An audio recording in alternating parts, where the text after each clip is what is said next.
धर्म प्रोज्झित कैकवोत्र परमो निर्मत्सराणां सदा वेद्यं वास्तवमत्र वस्तु शिवदं तापत्रयोन्मूलनम् श्रीमद्भागवते महामुनिकृते किं वा परैरीश्वरः सद्योरुध्यवर्धते यत्र कृतिभिः शुश्रूषुभिस्तत्क्षणात्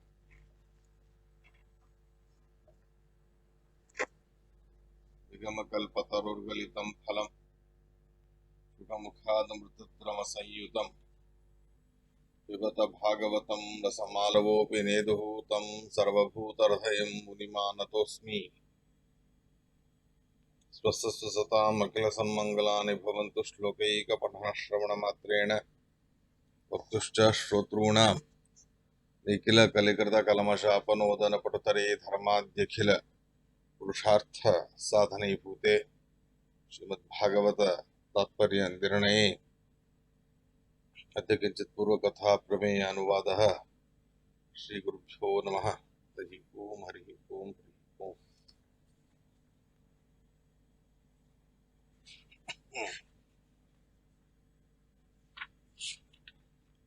విదురుడికి మైత్రేయులు వారికి జరిగేటటువంటి సంవాద రూపం, విదురుడు అడిగిన ప్రశ్నలకి పురాకల్ప అంటే ఇది వరకు ఇదే ప్రశ్నల్ని అడిగిన సనత్ కుమారాదులు, ఆ సనత్ కుమారాదులందరూ కూడా శేషదేవుణ్ణి అడిగినప్పుడు శేషదేవుడు ఆ ప్రశ్నలకి సమాధానంగా శ్రీమద్ భాగవతాన్ని చెప్పడం అనేది జరిగినది. అదే భాగవతాన్ని నీకు నేను చెబుతాను అని మైత్రేయులు వారు ప్రస్తావన అనేది చేస్తారు. అటువంటి ఆ సందర్భం 9వ అధ్యాయంలో ఉన్నది. అయితే 9వ అధ్యాయంలో మైత్రేయులు వారి ఉపదేశ రూపంగా ఉన్న విషయం 3వ స్కందం 9వ అధ్యాయం 4వ శ్లోకాన్ని ఇవాళ మనం ప్రారంభం చేస్తున్నాం. స్వమేవ ధిష్ణ్యం బహుమానయంతం యం వాసుదేవాభిధమామనంతి ప్రత్యగ్ధృతాక్షాంబుజకోశమీషద్ ఉన్మీలయంతం విబుధోదయాయ. స్వమేవ ధిష్ణ్యం బహుమానయంతం యం వాసుదేవాభిధమామనంతి ప్రత్యగ్ధృతాక్షాంబుజకోశమీషద్ ఉన్మీలయంతం విబుధోదయాయ. తాత్పర్యాన్ని కూడా చూడండి.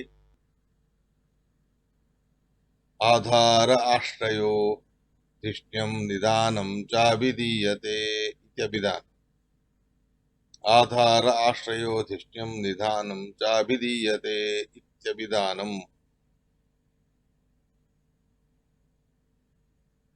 ఆ శేషదేవుడికి సనత్ కుమారాదులకి జరిగిన సంవాద రూపంగా ఏదైతే విషయం ప్రస్తావించబడిందో అది ఈ 3 శ్లోకాలతో ఉపక్రమ అనేది చేస్తూ ఉన్నారు మైత్రేయులు వారు. 4, 5, 6 3 శ్లోకాలతో ఉపక్రమ అనేది చేస్తున్నారు. 4వ శ్లోకానికి మాత్రమే తాత్పర్యం అనేది ఉన్నది. ఇక్కడ స్వమేవ ధిష్ణ్యం అనే మాట వచ్చింది. ధిష్ణ్యం ధిష్ణ్యం అనే శబ్దానికి అర్థం అనేది తెలియకుండా శ్లోకాన్ని మనం అర్థం చేసుకోలేం. కాబట్టి ధిష్ణ్యం అనే శబ్దానికి అర్థాన్ని చెబుతూ తాత్పర్యాన్ని రాశారు శ్రీమదాచార్యులు వారు. ఆధార ఆశ్రయో ధిష్ణ్యం నిదానం చాభిధీయతే. ధిష్ణ్యం అనే శబ్దానికి ఆధార, ఆశ్రయ అనబడేటటువంటి అర్థాలు అనేవి ఉన్నాయి. ఇక్కడ ఆధార అనే ఆధారం లేదా ఆశ్రయం అనే అర్థాన్ని తీసుకోవాలి. ఆధార ఆశ్రయాది శబ్దై అభిధీయతే. ఈ రకంగా ఉన్నప్పుడు ధిష్ణ్యం అనే శబ్దానికి ఆధారం అనే అర్థాన్ని తీసుకొని శ్లోకార్థాన్ని మనం ఈ రకంగా చెప్పవచ్చు. యం వాసుదేవం యం వాసుదేవాభిధం ఆమనంతి. ఎవరిని వాసుదేవ అనే పేరుతో ప్రతిపాదన చేస్తారో, లేదా ఎవరు వాసుదేవ అనే శబ్దంతో వాచ్యులై ఉన్నారో, అటువంటి ఆ వాసుదేవ అనే శబ్దముతో వాసుదేవ శబ్ద వాచ్యుడై ఉన్నటువంటి ఆ భగవంతుడు, ఆ భగవంతుడికి అత్యంత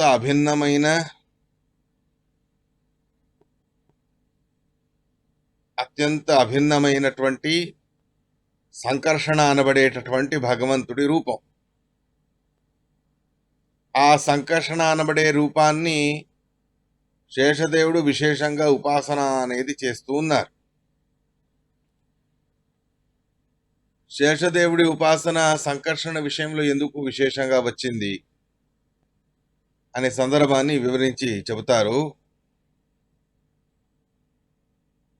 మొత్తానికి శేషదేవుడు భగవంతుడిని ఉపాసన చేసేటటువంటి సందర్భాన్ని ఈ శ్లోకంలో చెబుతూ ఉన్నారు.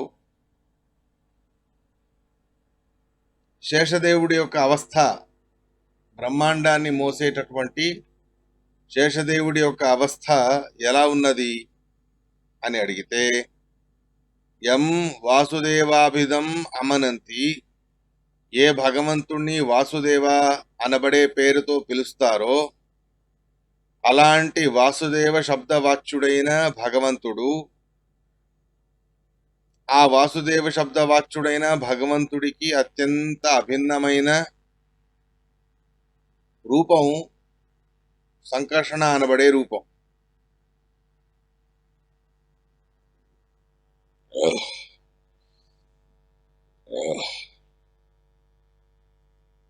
అలాంటి ఆ సంకర్షణ నామకుడైన పరమాత్ముణ్ణి శేషదేవుడు విశేషంగా తమ బింబరూపం అని చెప్పి విశేషమైన ఉపాసన అనేది చేస్తూ ఉన్నారు.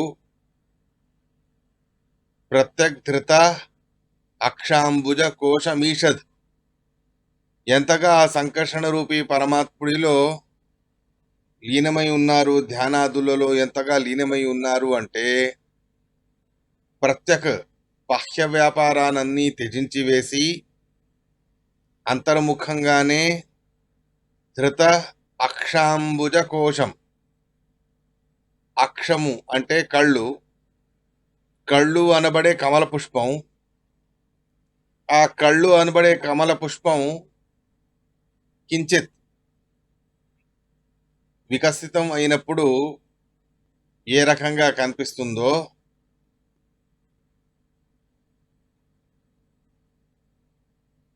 అటువంటి ఆ కించిత్ అయినటువంటి వికసితమైన కమల పుష్పము వలె శేషదేవుడి కళ్ళు అనేవి ఉన్నాయి. ప్రత్యక్ బాహ్య వ్యాపారాన్ని త్యజించి ధృత అక్ష అంబుజ కోశమీషద్, కళ్ళు అనబడేటటువంటి అంబుజం, ఆ అంబుజ కోశం, అటువంటి అంబుజ కోశాన్ని ఈషద్ కొద్దిగా ఉన్మీలయంతం వికసింపజేసి, అంటే ధ్యానమగ్నులై కళ్ళను మూసుకొని ఉన్నారు, అలా కమలము వలె ఆయన కళ్ళు అనేవి ఉన్నాయి. అటువంటి ఆ కళ్ళను కొద్దిగా ఉన్మీలయంతం కొద్దిగా తెరిచారట శేషదేవుడు. ఎందుకు అంటే విభుదోదయాయ, దేవతలకు ఉదయం అవ్వాలి, దేవతలకు విశేషమైనటువంటి అనుగ్రహం అనేది లభించాలి అనే అభిప్రాయముతో ఈ రకంగా కొద్దిగా కళ్ళు తెరిచి ఉన్నారట శేషదేవుడు. ఇలాంటి ఈ శేషదేవుడు వాసుదేవాభిధం ఆమనంతి స్వమేవ ధిష్ణ్యం, వాసుదేవ అనబడే పేరుతో పిలవబడే భగవంతుడి కంటే అత్యంత అభిన్నమైన స్వమేవ ధిష్ణ్యం, తనదే అయినటువంటి ఆధారం, తనకు ఆశ్రయం అయినటువంటి సంకర్షణ నామకమైన రూపం పరమాత్ముడిది. అటువంటి సంకర్షణ నామకమైన రూపాన్ని బహుమానయంతం, చాలా విశేషంగా పూజిస్తూ బింబరూపమైనటువంటి ఆ సంకర్షణ నామక రూపీ పరమాత్ముని విశేషంగా పూజిస్తూ తోడుగా అంతర్ముఖంగానే ఉంటూ కమల పుష్పము వలె ఉన్న కళ్ళను కించిత్ వికసితము చేసి, అంటే తెరిచి, తన దగ్గర జ్ఞానాన్ని పొందాలి అని వచ్చిన విబుధులు, దేవతలు, సనత్కుమారాదులు, వాళ్ళకి జ్ఞానోదయం అవ్వాలి అని చెప్పి ఆ ధ్యాన ప్రక్రియ నుండి కొద్దిగా కళ్ళు తెరిచి వీళ్ళ మీద అనుగ్రహ దృష్టిని సారిస్తూ ఉన్నారు ఆ శేషదేవుడు అని చెబుతారు మైత్రేయులు వారు. ఇలాంటి ఈ శేషదేవుడి దగ్గర సనత్ కుమారాదులందరూ కూడా వెళ్ళారు. వెళ్ళి జ్ఞానాన్ని ఉపదేశించండి అని అడగడం జరిగింది. వాళ్ళు అడిగారు కదా అని చెప్పి సమగ్రమైన భాగవతాన్ని వాళ్ళకి ఉపదేశం అనేది చేశారు. అలా సనత్ కుమారాదులకి ఈ భాగవతాన్ని ఉపదేశం చెయ్యగా ఆ సనత్ కుమారాదులు ఈ భాగవత కథామృతాన్ని పరాశర ఋషి గారికి చెప్పారు. బృహస్పత్యాచార్యుల వారికి కూడా చెప్పారు. ఇక పులస్త ఋషి గారు, ఆ పులస్త ఋషి గారి ద్వారా నేను వినడం అనేది జరిగినది.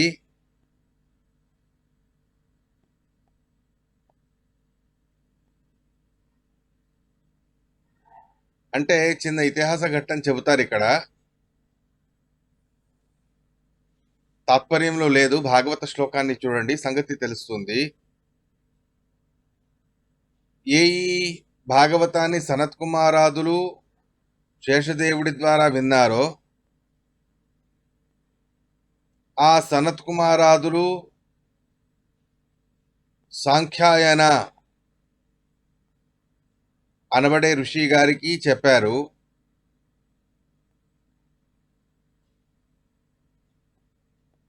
అంతేకాకుండా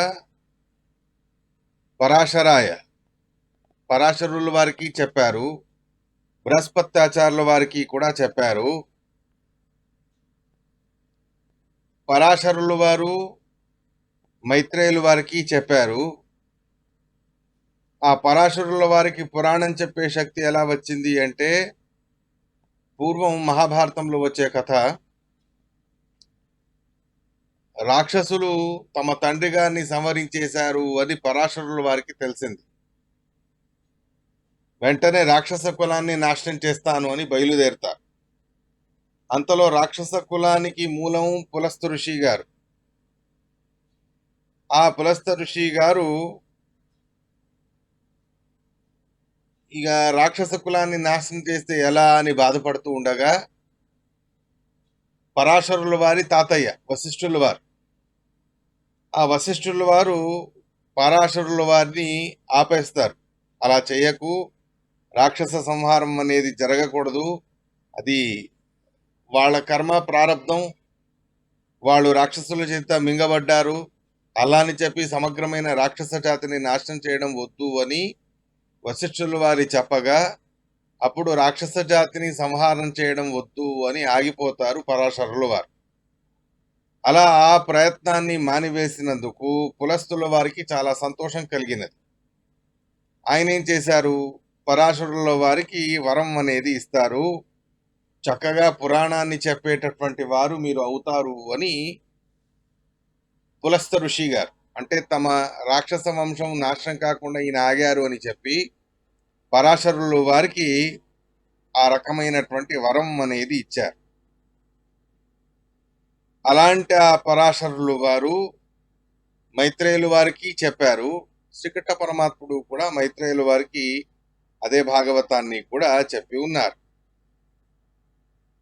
మొత్తానికి భాగవతం యొక్క ఆగతి క్రమ, బ్రహ్మదేవుడు, నారద మహర్షి, వేదవ్యాసుల వారు, శుకాచార్య, ఇలా శేషదేవుడు, సనత్ కుమారాదులు, ఆ తర్వాత పరాశర ఋషి, పరాశరుల వారి ద్వారా మైత్రేయులు వారు, భగవంతుడి ద్వారాను కూడా మైత్రేయులు వారు భాగవతాన్ని వినడం అనేది జరిగినది.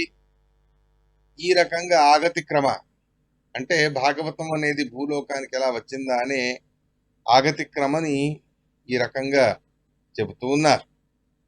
అలాంటి ఆగతిక్రమని ప్రస్తావన చేసి శ్రీమద్ భాగవతం అనేది ప్రారంభం చేస్తారు మైత్రేయులు వారు.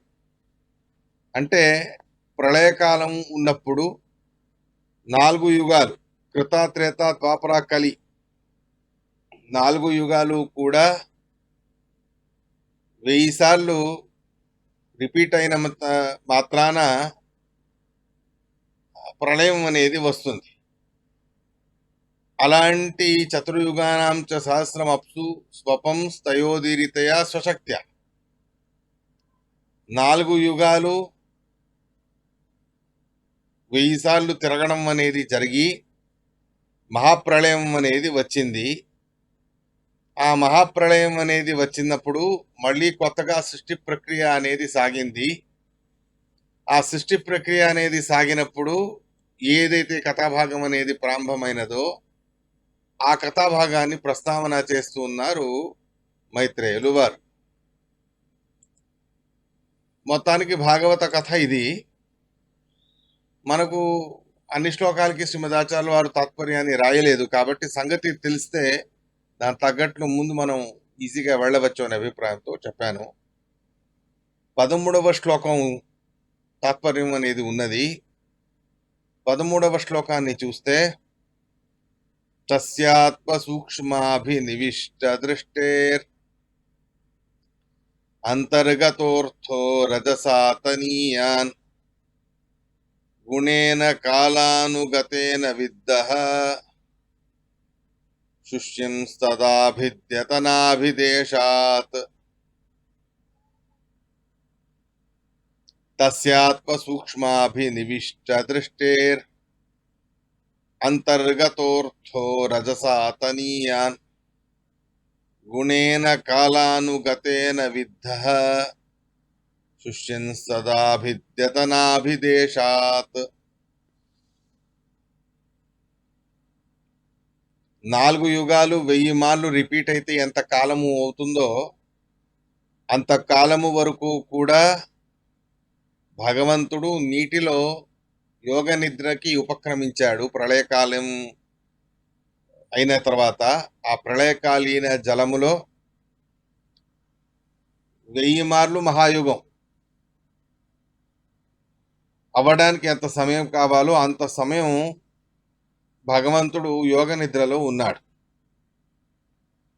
అలా యోగ నిద్రలో ఉన్న ఆ భగవంతుడు 1000 మార్లు మహాయుగం అనేది గడిచిన తర్వాత అప్పుడు సృష్టికి ఉపక్రమించారు అని చెప్పేటటువంటి శ్లోకం ఇది. తాత్పర్యాన్ని కూడా గమనించండి. ఉదకం వాయునా శుష్కం భిన్నం పద్మమభూధరేర్ ఇది పాద్మే. ఉదకం వాయునా శుష్కం భిన్నం పద్మమభూధరేర్ ఇది పాద్మే. పద్మపురాణంలోని వచనం. తస్యాత్మ సూక్ష్మాభినివిష్ట దృష్టేః.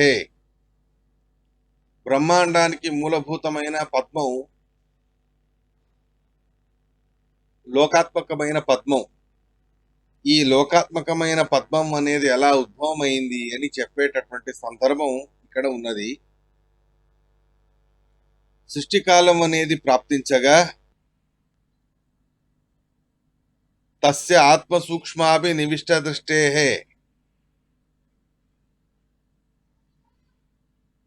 ఆత్మానం జీవుల యొక్క సూక్ష్మమైనటువంటి శరీరాలు, ఆ జీవుల యొక్క సూక్ష్మమైన శరీరం మీద భగవంతుడు దృష్టిని సారించాడు. తస్య ఆ పరమాత్ముడి యొక్క ఆత్మ సూక్ష్మాభినివిష్ట దృష్టే. ఆత్మ అంటే ఆత్ములు, జీవుల యొక్క సూక్ష్మమైనటువంటి శరీరం, ఆ జీవుల యొక్క సూక్ష్మమైనటువంటి శరీరాలు, వాటి మీద అభినివిష్ట కేంద్రీకృతమైన సారించబడిన దృష్టి కలిగిన వాడై వాటిని స్థూలం చెయ్యాలి అనే ఉద్దేశముతో దృష్టిని సారించాడు ప్రళయకాలంలో సూక్ష్మ శరీరాన్ని ధరించిన జీవుల విషయంలో. సూక్ష్మ శరీరం అనేది స్థూలం అవ్వాలని చెప్పి విశేషంగా దృష్టిని సారించాడు. అంటే ఎప్పుడూ చూస్తూనే ఉంటాడు జీవులని భగవంతుడు. ఎప్పుడూ చూస్తూ ఉన్నప్పటికీ కూడా ఈ సందర్భంలో విశేషంగా ఆ జీవులని చూశాడు. ఎందుకు అంటే వాళ్ళు స్థూల శరీరం అనేది పొంది సృష్టికి ఉపయుక్తవ్వాలి, ఉద్యుక్తులవ్వాలి అనే అభిప్రాయముతో. ఈ జీవులందరూ ఎక్కడున్నారు? అంతర్గతః పరమాత్ముడి యొక్క ఉదరంలోనే ఉన్నారు వీళ్ళందరూ కూడా. ఆ ఉదరంలో గర్భోదకం. గర్భోదకంలో వీళ్ళందరూ కూడా జీవరాశులు, అనంతమైన జీవరాశులు అందరూ కూడా అక్కడే ఉన్నారు. ఇలాంటి గర్భోదకం అంటే భగవంతుడి ఉదర గర్భోదకం అయిన ఆయన ఉదరంలో ఉండేటటువంటి ఉదకం, ఆ ఉదకంలో ఉన్నటువంటి జీవులు, ఆ జీవుల యొక్క అర్థః ప్రయోజనాదులు సిద్ధించాలి అనే అభిప్రాయముతో కాలానుగతేన సృష్టికి కాలం అనేది కూడా ప్రారంభం అనేది అయింది కాబట్టి కాలానుసారిగా కాలానుగతేన కాలానికి అనుసరించి రజస తనీయ రజస్సు అనబడే గుణం రజోగుణం, ఆ రజోగుణం అనేది క్షోభితమయ్యింది. ఆ రజోగుణం అనేది క్షోభితమైన తర్వాత ఆ రజోగుణం యొక్క క్షోభం అనేది గురి అయిన తర్వాత క్షోభకి గురి అయిన తర్వాత ఆ గర్భోదకంలోని జలం అనేది వాయువుతో అది దృఢమైంది. వాయువుతో గర్భోదకంలో ఉండే జలం అనేది బ్రహ్మాండ గర్భోదకంలో ఉండే జలం అనేది దృఢమైంది. అలా దృఢమై లోపల ఉండేటటువంటి ద్రవరూపమైన జలం అది దృఢ రూపాన్ని ధరించి చీలింది. అంటే రెండు భాగాలుగా అంటే అది ధ్వంసమైంది, అంటే విడిపోయింది. విడిపోయింది అంటే అలా అభిద్యత భగవంతుడి నాభి ప్రదేశములో అది భేదం అనేది అయ్యింది. అలా భేదం అనేది అవ్వగా వాయువు వలన నీళ్లు దృఢమయ్యాయి.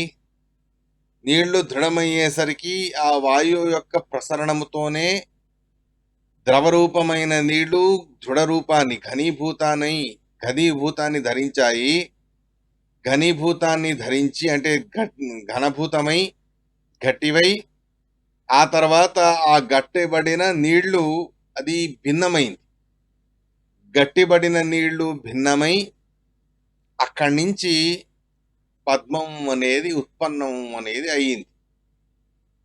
ఎలా బీజం అనేది చీలి బీజము లోపల ఉండే వృక్షం అనేది పైకి వస్తుందో అలా భగవంతుడి ఉదరములో ఉన్న గర్భోదకం అది వాయు వలన దృఢమై ఇంకా దృఢమై చివరికి పగిలి ఆ పగిలినటువంటి నీటి మధ్యలో పద్మాకారంగా బ్రహ్మాండం యొక్క అవశేషాలు, బ్రహ్మాండానికి కావలసినటువంటి నానా రకాలుగా ఉండే తత్వాలు అవన్నీ ఉద్భవమయ్యాయి.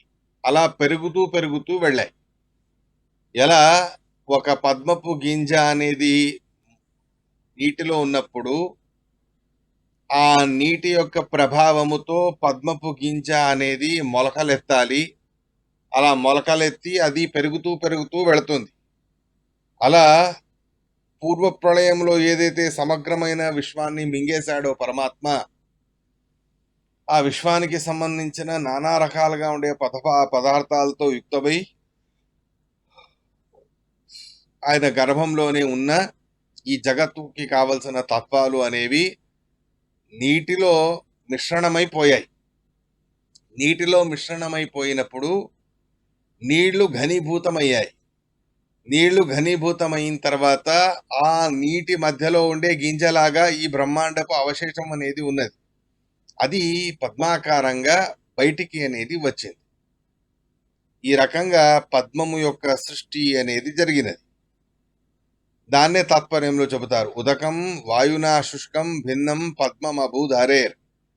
ప్రళయకాలంలో ఏ గర్భోదకం లోపల గర్భోదక స్థానంలో ఉన్నదో, ఏదైతే గర్భోదకంగా ఉన్నదో అది వాయువు వలన దృఢమై ఎండిపోయి దానిలో ఉండే ద్రవరూపం అనేది పోయి ఘనరూపం అనేది వచ్చి ఇంకా దృఢంగా వాయువు యొక్క ప్రభావంతో ఆ ఘనభూతమైన జలం అనేది పగిలి అక్కడ ఉండే పూర్వ బ్రహ్మాండపు అవశేషాలతో యుక్తమై ఉన్న బ్రహ్మాండానికి కావాల్సిన తత్వాలతో ఉన్న ఆ సమగ్రమైన పదార్థాలు అవి పద్మాకారంగా భగవంతుడి నాభి నుండి చీలి బయటికి వచ్చాయి, బయటికి రావడం అనేది జరిగినది అని మైత్రేయులు వారు పద్మ సృష్టికి, పద్మాకారంగా ఉండే బ్రహ్మాండ సృష్టికి ఏం జరిగిందా అన్న దాన్ని ఈ రకంగా చెప్తూ ఉన్నారు. అయితే ఒకసారి శ్లోకార్థాన్ని ఇంకొకసారి గమనిద్దాం. తస్య ఆత్మసూక్ష్మాభినివిష్ట దృష్టే అంతర్గతో అర్థో రజసాతనీయ.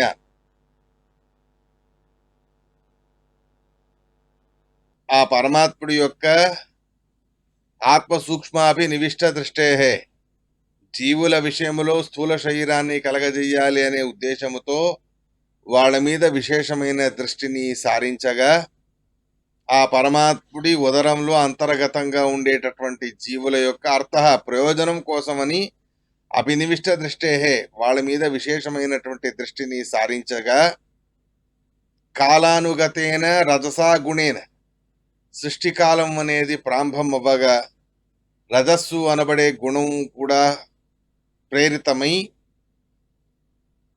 అతనీయాన్ ఏదైతే ఆ పరమాత్ముడి గర్భోదకంలో పూర్వ ప్రళయకాలంలో ఉన్నదో అటువంటి ఆ పూర్వ ప్రళయకాలంలో ఉన్నటువంటి ఆ గర్భోదకంలో ఉండేటటువంటి సమగ్రమైన బ్రహ్మాండ అవశేషాలని ఏవైతే ఉన్నాయో అవి శుష్యన్స్ వాయువు యొక్క ప్రభావంతో జలతత్వం అనేది ఎండిపోయి అది ఘనీభూతమై ఘన రూపాన్ని ధరించి దృఢ రూపాన్ని ధరించి ఆ తర్వాత ఆ దృఢ రూపాన్ని ధరించి ఉన్న పూర్వ ప్రళయపు అవశేషాలు వాటినన్నిటినీ కలిపి నాభిదేశాత్ విద్దః అభిద్యత ఆ కాలానుగతేన రజస గుణేన భిద్యత.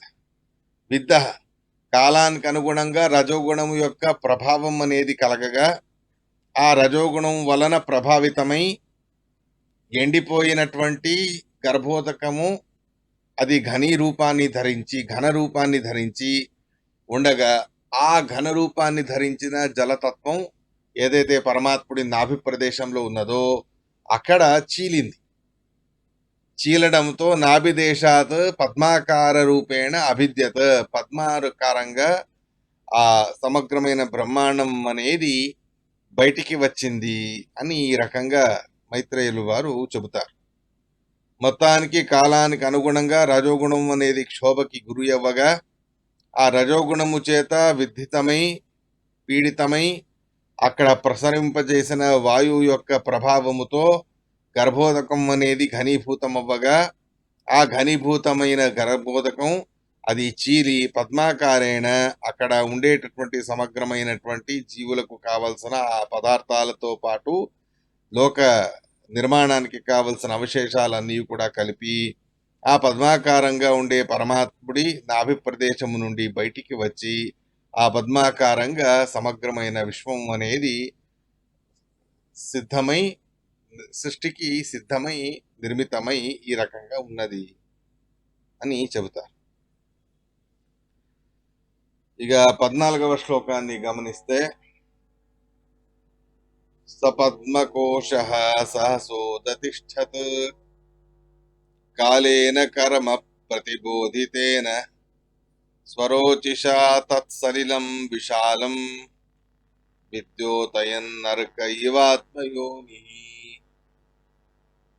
సపద్మకోశః సహసోదతిష్ఠత్ కాలేన కర్మ ప్రతిబోధితేన స్వరోచిషా తత్సలిలం విశాలం విద్యోతయన్ అర్క ఇవాత్మయోనిః. తాత్పర్యాన్ని కూడా చూడండి. ఆత్మ విష్ణురస్య యోనిః, ఆత్మ విష్ణురస్య యోనిః.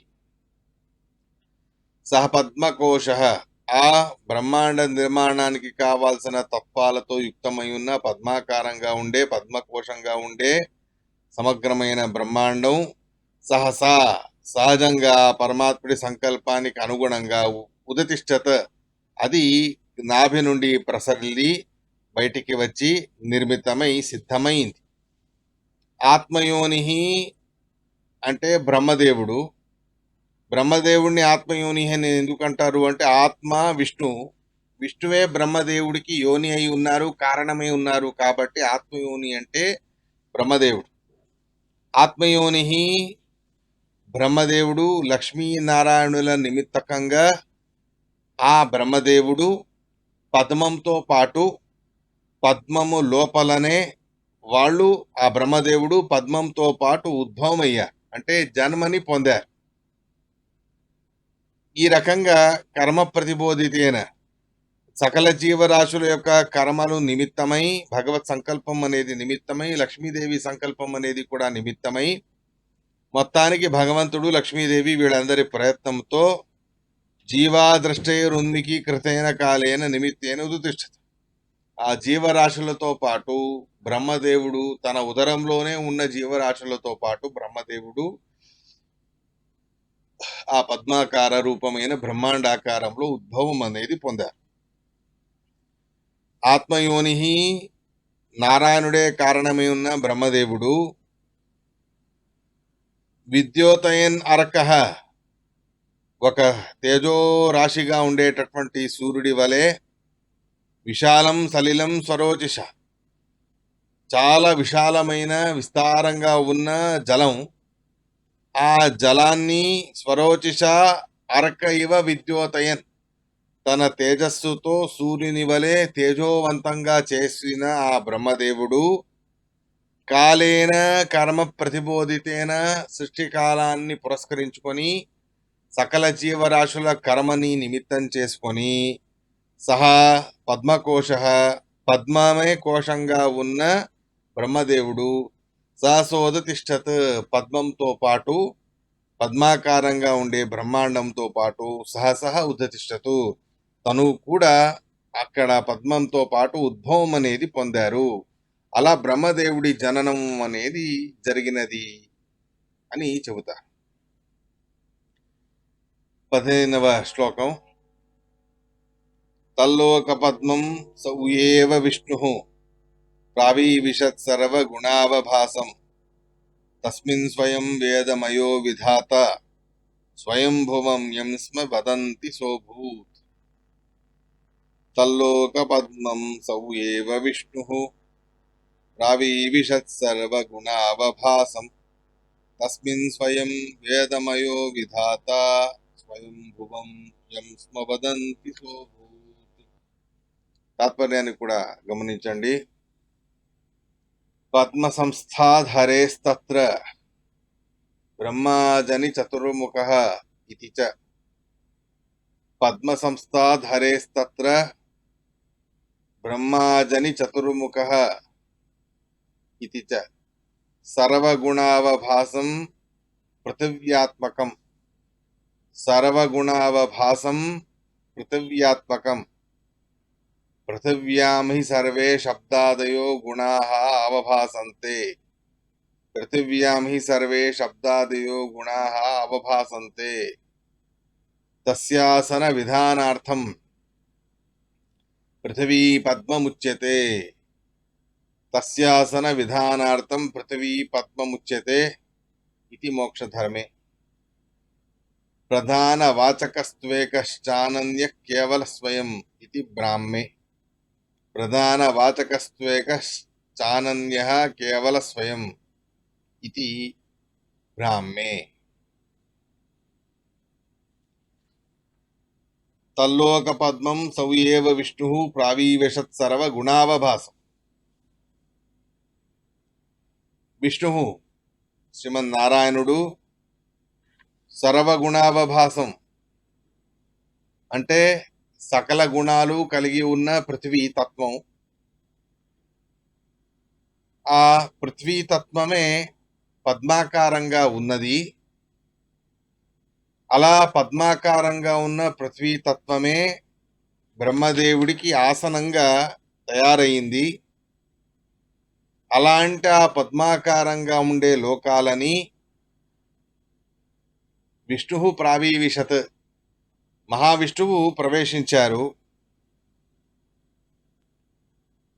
అలా పద్మంలో పరమాత్ముడు ప్రవేశించగా అక్కడ వేదమయో విధాత, సకల వేదాలను ఉచ్చరిస్తూ వేదాలే అధికంగా ఉచ్చరిస్తూ ఉన్న స్వయంభువం పరమాత్ముడి ద్వారా జన్మించిన ఆ బ్రహ్మదేవుడు సోభూత్, ఆయన కూడా ఆ పద్మాకారంలో నిర్మాణమై ఉన్నారు అని చెబుతూ ఉన్నారు. యస్య నాభేహే పద్మమభూత్ స ఏవ విష్ణు, ఎవరి నాభి యందు పద్మం అనేది నిర్మాణమైనదో ఆయనే పరమాత్మ మహావిష్ణువు. ఆ మహావిష్ణువు ఏం చేశాడు? సర్వగుణావభాసం, శబ్దస్పర్శ రూపరస గంధాదులు అన్నీ కూడా గుణాలు ఏదైతే పృథ్వీతత్వంలో ఉన్నాయో అలాంటి ఆ పృథ్వీతత్వ రూపంగా ఉన్న పద్మం ఏదైతే ఉందో లోకాత్మకమైన పద్మం, దానిలో ప్రావివశత్ ప్రవేశించాడు పరమాత్మ. అలా ప్రవేశించి పద్మానికి అంతర్యామిగా ఉంటూ ఆ పద్మంలో సకల వేదాలను దర్శించుకున్న విధాత బ్రహ్మదేవుడు ఈ పరమాత్ముడి నిమిత్తంతో ఉత్పన్నం అనేది అయ్యారు. ఇటువంటి ఈ బ్రహ్మదేవుడిని స్వయంభూ అని అంటారు. అంటే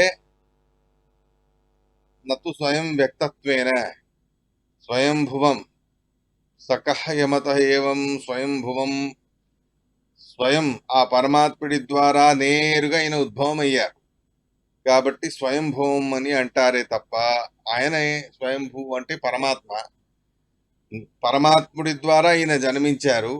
స్వయంభువ అని బ్రహ్మదేవుణ్ణి అంటారు. అయితే తాత్పర్యాన్ని గమనిద్దాం. పద్మ సంస్థాధరేస్తత్ర బ్రహ్మాజని చతుర్ముఖ, పద్మ సంస్థాధరేస్తత్ర ఆ పరమాత్ముడి యొక్క నిమిత్తముతో పద్మాకారంగా ఉండే బ్రహ్మాండం అనేది ఏదైతే ఉందో దానిలో చతుర్ముఖుడై బ్రహ్మదేవుడు అజని జన్మించారు. సర్వగుణావభాసం, శబ్దస్పర్శ రూపరస గంధాదులు అనబడే సకల గుణాలు ఏదైతే పృథివీలో ఉన్నాయో అటువంటి పృథివ్యాత్మకముగా శబ్ద స్పర్శ రూపరస గంధ ద్రవే శబ్దాదయో గుణ అవభాసంతే పృథివ్యామి, శబ్దస్పర్శ రూపరస గంధాదులు అనబడే సకల గుణాలు కూడా పృథివీలో అవి గోచరమవుతాయి. అలాంటి ఆ పృథివీ తత్వం తస్య ఆసన విధానార్థం ఆ బ్రహ్మదేవుడికి ఆసన రూపంగా తయారవ్వాలని చెప్పి పద్మాకార రూపాన్ని ధరించింది పృథివీ అని మోక్షధర్మంలో చెప్పారు. ప్రధాన వాచక స్వేకశ్చానన్య కేవల స్వయం ఇది బ్రాహ్మే, ప్రధాన వాచకుడైన స్వయంభూ అనడానికి ప్రధానంగా ముఖ్య వృత్యా పరమాత్ముడినే స్వయంభూ అని అంటారు.